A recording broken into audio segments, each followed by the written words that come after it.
Hello friends, good morning. Welcome back to my channel Mousumi lifestyle থেকে তোমাদের অনেক স্বাগত, অনেক ভালোবাসা। আশা করি তোমরা সবাই ভালো আছো, আমরাও খুব ভালো আছি। তো আজকে সকালে দেখো ভাবছো এটা কী দেখাচ্ছি তোমাদের, কী দিয়ে এটা শুরু করছি ভিডিওটা। তো যাই হোক, এই নাইটিটা আমার মা আমাকে কিনে দিয়েছিলো পয়লা বৈশাখে, কিন্তু দেখে বুঝতে পারছো বিশাল বড় নাইটি। তো এটাকে আমাকে সেলাই করতে হয়। এমনি সব নাইটি আমাকে পুরো কাটাতে হয়, কারণ আমার তো হাইট খুবই শর্ট। তোমরা কতটা বুঝতে পারো ভিডিওতে আমি জানি না। তো যাই হোক, নাইটিটা আমাকে কাটাতে হবে, কাটাবো করে কাটানো হয়নি, কারণ আমার ঘরে পরা নাইটি অনেক আছে।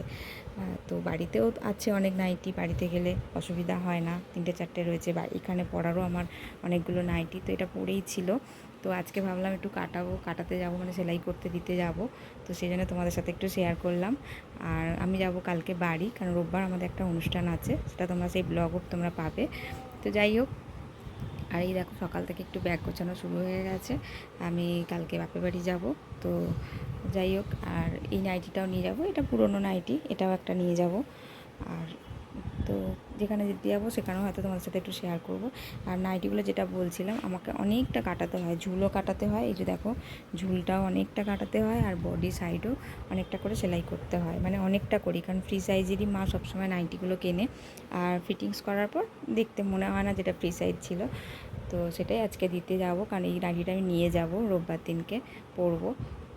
তো চলো আবার পরে আসছি। সব কাজ সেরে স্নান টান সেরে আমি গাছের ফুলগুলো সব তুলে নিয়েছি। এখন চলে এসেছি পুজো করতে, কারণ সোনাই নেই, সোনাই গেছে মাসুমনির বাড়িতে। আর এই দেখো গোপু সোনাও রেডি হয়ে খাবার নিয়ে বসে পড়েছে। আর এই যে রাধাকৃষ্ণর মূর্তিটা, এটা কৃষ্ণনগর থেকে সোনাই ছোটোবেলায় বায়না করে কিনেছিল। তাও দেখতে দেখতে 6টা বছর হয়ে গেল, 6টা বছর আগে মানে এসেছেন ওনারা আমার বাড়িতে। তো যাই হোক, তো আর এই যে দেখো ওপরে একটা পেতলের লক্ষ্মী গণেশ আছে। তো এটা হচ্ছে আমার এক খুব কাছের একটা মানুষকে আমি কিছু বছর আগে, মানে 7-8 বছর আগে আমি গিফট করেছিলাম। তো তারপর থেকে আমারও নিজের খুব ইচ্ছা ছিল আমার ঘরেও একটা লক্ষ্মী গণেশ আমি কিনবো। তো যাই হোক, কিনতে পেরেছি। তো খুব ভালো লাগে আমার এই কাঁসার মানে পেতলের লক্ষ্মী গণেশ। তো আর এই দেখো গাছের ফুল দিয়েই আমি আমার রোজ নিত্য পুজো করি, কারণ গাছে আমার অনেক ফুল হয়, এর আগেও তোমাদের অনেকবার বলেছি আমি।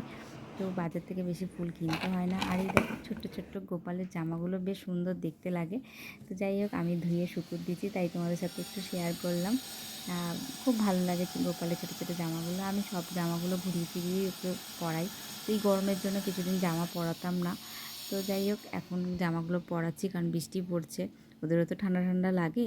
আর দেখো, আমি ততক্ষণে রান্না টান্নাও কমপ্লিট করেছি। আজকে তো বললাম সোনাই নেই, সোনাই মাসুমনির বাড়িতে আছে, তাই খুব সামান্যই একটু রান্না করেছি। ঢ্যাঁড়স আলুর তরকারি, বিউলির ডাল আর পটল ভাজা, কয়েকটা পটল ছিল ভেজে নিয়েছি, আর পেঁপে ভাতে দিয়ে নিয়েছি।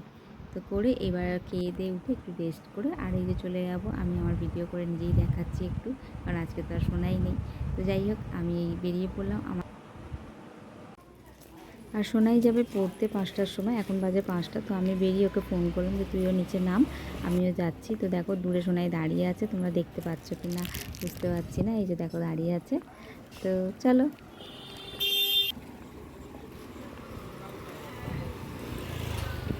বাবা কত ঘুমিয়েছিস রে, হ্যাঁ। তারপরেই কাজে চলে এসেছি দেখো। তো ফেসিয়াল করছি, অল্প একটু ভিডিও নিয়েছি, সব তো ভিডিও করা যায় না, তোমরা ভালো রকম জানো, এর আগের ভিডিওতেও বলেছি। তারপর কাজ সেরে চলে যাবো পার্লারে, সঙ্গে থাকো।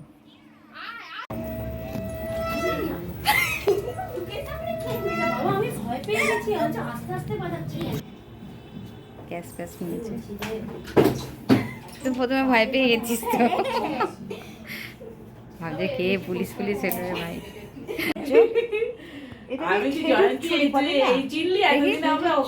একটু চা খেয়ে নিয়ে করে দিচ্ছি। কি আছে মানুষ আবার কেউ কিছু বলে, আমি এ বলতে এরকম ছিলে রুবি দিদি আসছে, আন্টির কাছে অন্য কারো কাছে এই জোরটা থাকবে না আমার। আন্টি কি এরকম দেখিনি তোমাকে? হ্যাঁ আমাকে দেখবে, দেখো দিদি বলুন কি বলছিলেন। তো পার্লার থেকে ঘুরে চলে এলাম বাড়িতে। এসেই যে রাতের ডিনারের জোগাড়জান্তি করছি। তো যাই হোক, রুটি আর আজকে একটু ভাজা করব, আলু পটল ভাজা করব, আর সোনাই খাবে ডিম ভাজা দিয়ে রুটি। তো সোনাইয়ের জন্য একটা ডিম ভেজে দেবো। তো যাই হোক, আর আমাদের সকালের একটু তরকারি আছে, তো ওটা দিয়ে হয়ে যাবে। আর দেখো রোজ কেন পার্লারে যাই, এটা হয়তো তোমাদের অনেকেরই প্রশ্ন থাকবে। তো আমি রোজ যাই বলতে প্রতিদিন সময় পাই না, যেদিন আমি সময় পাই আমরা যাই, একটু গল্প করার জন্য যাই, ভালো লাগে, দিদিও পছন্দ করে, ডাকে সবসময় ফোন করে, তো তার জন্যেই যাই। তো রোজ আমি সময় পাই না, তো রোজ সময় দিতে পারি না দিদিকে। তো যাই হোক মাঝে মধ্যে যাই। আর দিদির আর আমার সম্পর্কটা অনেক 7-8 বছরের, মাঝখানে একটু দূরত্ব হয়েছিল কিছু কারণে, কিছু মানুষের কারণে। তো যাই হোক ভুল বোঝাবুঝিটা এখন ঠিক হয়ে গেছে। তো আশা করব আর যেন এরকম দিন না হয়। তো দিদি সত্যি বোনের মতো আমাকে ভালোবাসে, আর আমিও দিদিকে অনেকটাই ভালোবাসি, দিদির মানে নিজের দিদির মতনই ভালোবাসি। তো যাই হোক, আর দিদি সত্যি কথা বলছি অনেক অনেক হেল্পফুল মানুষ, আমাকে অনেক হেল্প করেছে, এখনও করছে। তো যাই হোক, আর দেখো কথা বলতে বলতে আমার গপু মামা গপু সোনা শুয়ে পড়েছে, গপু মামা নয়, গপু সোনা শুয়ে পড়েছে, আমাদেরও ডিনার কমপ্লিট। তো এই ছিল আজকের ভিডিও। যদি ভালো লাগে প্লিজ লাইক কমেন্ট শেয়ার, অবশ্যই চ্যানেলটি সাবস্ক্রাইব করে দিও। আবার একটা পরের ব্লগে দেখা হচ্ছে তোমাদের সাথে, ততক্ষণ তোমরা সবাই ভালো থেকো, সুস্থ থেকো। আজকের মতো টাটা, গুড নাইট।